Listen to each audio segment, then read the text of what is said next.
గజం భూమి కేవలం 5,500 రూపాయలతో 135 గజాల భూమి కేవలం 7 లక్షలు మాత్రమే. నమస్తే, వెల్కమ్ టు సుమన్ టీవీ. నేను విష్ణు. గత నెల 2 నెలలుగా జోరు మీదున్న బుల్ మార్కెట్కు డిసెంబర్ 20న బేర్ అడ్డుకట్ట వేసింది. 2 నెలల నుంచి సాఫీగా సాగిపోతున్నాయి అనుకున్న మార్కెట్లు ఒక్కసారిగా డిసెంబర్ 20న కుదేలైపోయాయి. ఆల్మోస్ట్ గత 9 నెలల్లో ఎన్నడూ లేనంత నష్టాన్ని మార్కెట్లు డిసెంబర్ 20న చవిచూడడం జరిగింది. సో ఒక్కసారి అసలు డిసెంబర్ 20న మార్కెట్లో ఏం జరిగింది, ఎటువంటి కారణాలు మార్కెట్ని అంతలా డౌన్ఫాల్కి తీసుకెళ్ళాయి అనే విషయాలు మనం ఒక్కసారి గమనించినట్లయితే, అసలు డిసెంబర్ 20న మార్కెట్లో ఏం జరిగింది అనే అంశాన్ని కొంచెం క్షుణ్ణంగా పరిశీలించినట్లయితే, దలాల్ స్ట్రీట్లో కొత్త శిఖరాలపై దూసుకెళ్తున్న బుల్ను ఒక్కసారిగా బేర్ ముట్టడించింది. ఫలితంగా ఆరంభ లాభాలను కోల్పోయి సూచీలు గడిచిన 9 నెలల్లో అతిపెద్ద నష్టాన్ని చవిచూశాయి. సెన్సెక్స్ 931 పాయింట్లు క్షీణించి దాదాపు 70,506 వద్ద స్థిరపడింది. ఇక నిఫ్టీ విషయానికి వస్తే 303 పాయింట్లు నష్టపోవడం జరిగింది. నష్టపోయి 21,150 వద్ద ట్రేడ్ అవ్వడం జరిగింది.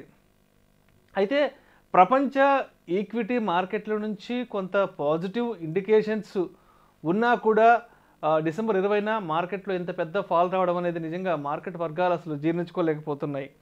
అయితే ఉదయం లాభాలతో మొదలైన మార్కెట్లు సాయంత్రం ఒక్కసారిగా ఇలా డౌన్ఫాల్ అవడంతో ఆల్మోస్ట్ 8.91 లక్షల కోట్ల సంపద మార్కెట్లో ఆవిరైపోవడం జరిగింది.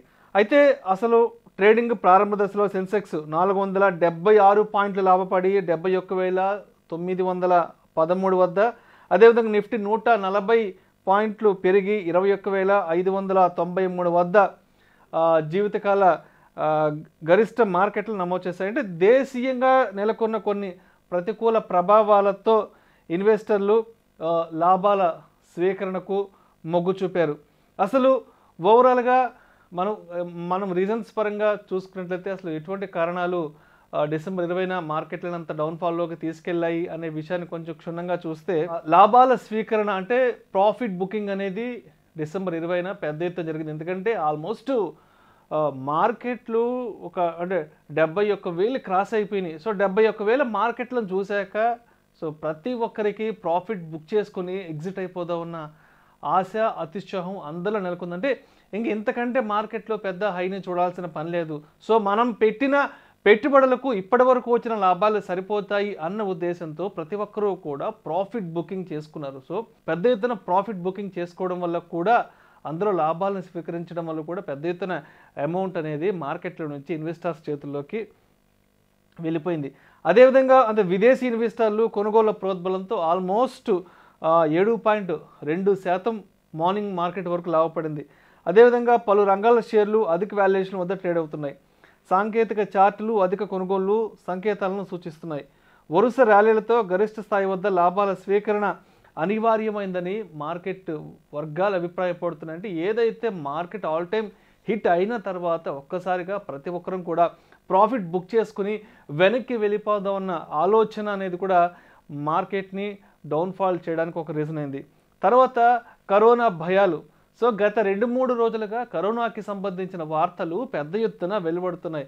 మరో కొత్త వేరియంట్ భారతదేశంలోకి ప్రవేశించింది అంటూ వస్తున్న వార్తల భయాలతో మార్నింగ్ ఏదైతే మార్కెట్ పాజిటివ్గా ఓపెన్ అయిందో, సాయంత్రం నాటికి ఈ వార్తలు అనేది మరింతగా పెరిగిపోవడంతో సో నెక్స్ట్ మార్కెట్ ఎలా ఉండబోతుంది, నెక్స్ట్ వారం 10 రోజులు ఎలా ఉండబోతుంది, ఒకవేళ కోవిడ్ వస్తే మార్కెట్ పెద్ద ఎత్తున ఫాల్ అయ్యే అవకాశం ఉంది అన్న ముందస్తు అనుమానంతో చాలామంది హెచ్ఎన్ఐలు, అదేవిధంగా మనలాంటి రిటైల్ ఇన్వెస్టర్లు అనే వాళ్ళు కూడా చాలామంది ప్రాఫిట్ బుక్ చేసుకుని ఎగ్జిట్ అయిపోవడం జరిగింది. మరొక రీజన్ చూసినట్లయితే ఎర్ర సముద్రం వద్ద ఉద్రిక్తతలు.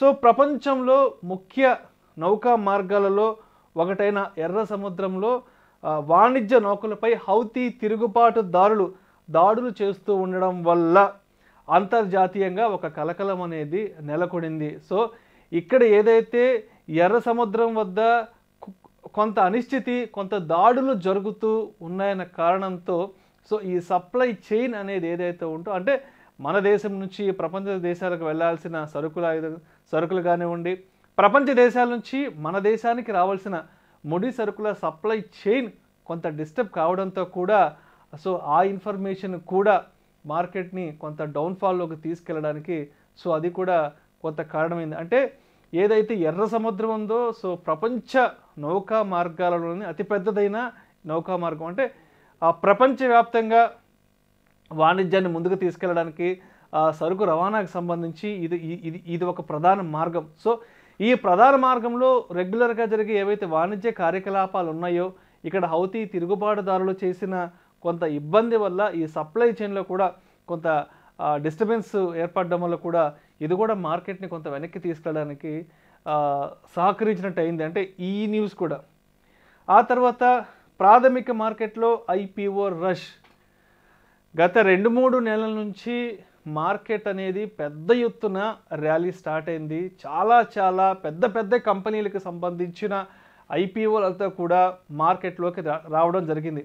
అయితే ఈ ఐపీఓలలో ఇన్వెస్ట్ చేసేందుకు అటు హెచ్ఎన్ఐలు అదేవిధంగా ఇటు మనలాంటి రిటైల్ ఇన్వెస్టర్స్ కూడా కొంత లిక్విడిటీ అమౌంట్ అనేది అవసరమైంది. అంటే ఇంత పెద్ద ఎత్తున వస్తున్న ఐపీఓలలో ఇన్వెస్ట్ చేసేందుకు అటు హెచ్ఎన్ఐలకి ఇటు మనలాంటి ఒక రిటైల్ ఇన్వెస్టర్స్కి కూడా డబ్బు అవసరం పడడంతో సో ఏదైతే అంటే ఆ యొక్క ఐపీఓల్లో మనం కూడా అప్లై చేయాలి, ఆ యొక్క ఐపీఓలో మనం కూడా ఎంటర్ అవ్వాలి అన్న ఒక ఆలోచనతో అందరూ కూడా ప్రాఫిట్ బుక్ చేసుకొని ఆ అమౌంట్ని వెనక్కి తీసుకొని ఐపీఓల్లో ఇన్వెస్ట్ చేయడం జరిగింది. సో ఈ పెద్ద ఎత్తున ఈ నవంబర్ డిసెంబర్లో ఐపీఓలు అంతా రావడం, ఐపీఓల్లో ఇన్వెస్ట్ చేసుకోవడానికి అందరికీ కొంత లిక్విడిటీ అవసరం కావడంతో పెద్ద ఎత్తున చాలామంది సో వాళ్ళకున్న షేర్లను అమ్ముకోవడం, సో అమ్మకాల ఒత్తిడి వల్ల కూడా మార్కెట్ అనేది డిసెంబర్ 20న ఒత్తిడికి గురయ్యి సో ఇంత పెద్ద ఆల్మోస్ట్ 931 పాయింట్ల